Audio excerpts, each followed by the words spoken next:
So, as part of our coaching series, this is the next installment. If you recall from the last couple of episodes, we talked about being a thinking partner. And the first one we looked at was listening, and then we looked at questioning. The third one is really interesting. It's reframing. Reframing. So, Darren, what is reframing?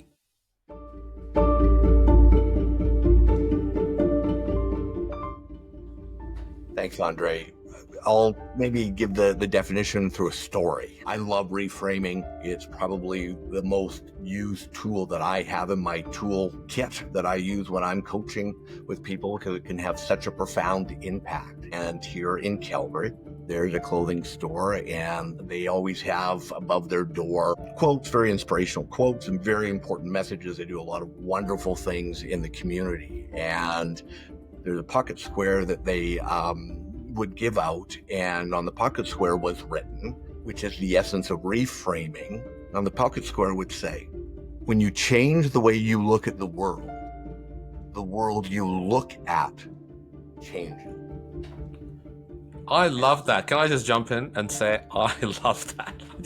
I want to take that from you, Darren, and use it myself. That's profound. It's absolutely fantastic. And that is reframing. Literally where the term comes from is, when you have a certain frame around a picture, is that you see what's in that frame. And it can range anywhere from making a bigger frame, shows you more of a landscape, let's say, of the picture. A smaller frame shows you less. The type of frame, just a plain black frame, shows a picture in a certain way, or an ornate, Victorian frame will show the picture in another way. So you can go at it in a lot of different directions, but the idea being is that you're looking at a situation in one way, and then by how you frame it or reframe it to yourself, you're now looking at it this way.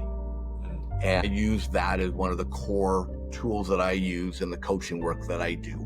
Give us an example of someone that you may have, helped reframe. There was a friend a few years ago who was publishing their first book. They were self-publishing, and they got the boxes of the book, and they opened it up, and they're all excited, and they're going through it, and then they closed the cover and held the cover out and looked at it and realized that one of the key words on the cover was misspelled. Oh, incredibly distraught. They called me and I don't know what I'm gonna do. Wait, hey mate, don't worry about it. You now have 5,000 collector's editions. When this becomes a massive bestseller, you now will have these collector's editions. Yes. And, it just helped in that situation lighten it up a little bit, right? Just put it in the context that, overall, probably not that serious. You'll be able to solve it. Sometimes that's all a reframe does. It gives you a moment to reset your thinking. Other times, it completely shifts the way that you now approach a certain situation. So, Andre, do you have an example of maybe how a reframe actually did change your behavior? Yes, I have a really powerful example. It was when I was on holiday with the family a decade ago. And of course, 10 years, maybe more than that. I still remember it because it was such a profound reframing for me. So we were in Turkey and we were on a bus trip to a place called Cappadocia, and it's famous for its hot air balloons and also other things like, it was where the first Star Wars movie was made because the landscape's very barren and unusual.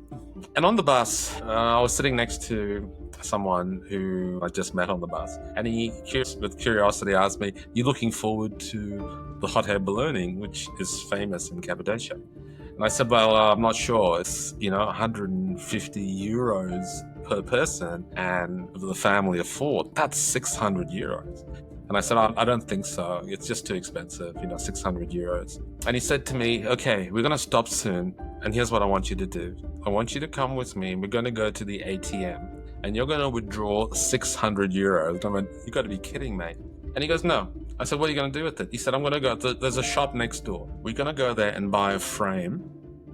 And we're going to stick the 600 euros up on the frame. And we're going to take that. I'm going to give that to you. So when you go home, you can put it up on your wall. So when friends come over, you can say to them, 'See that? That's the 600 euros I saved by not going hot air ballooning. Wow, that completely shifted my thinking, my behavior, my approach, as you said, Darren. Of course, we signed up. I look back on that hot air ballooning experience with the family as being one of the highlights of our time in Turkey.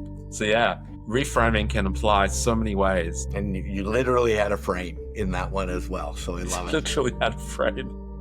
That is, so our challenge to you this week is look at areas that maybe you naturally reframe already. What are areas, problems, challenges that you're facing that could use some good reframing to help you to, help to resolve those issues. So it's a powerful, powerful skill. Take some practice to really get comfortable with it, but it's something that most of us do regularly anyway. It's just being more intentional about it. Yeah. And I'll keep coming back to your quote, which I've now absorbed fully, is that when you change the way you look at the world you look at changes. Don't we need some of that in our world today? No question.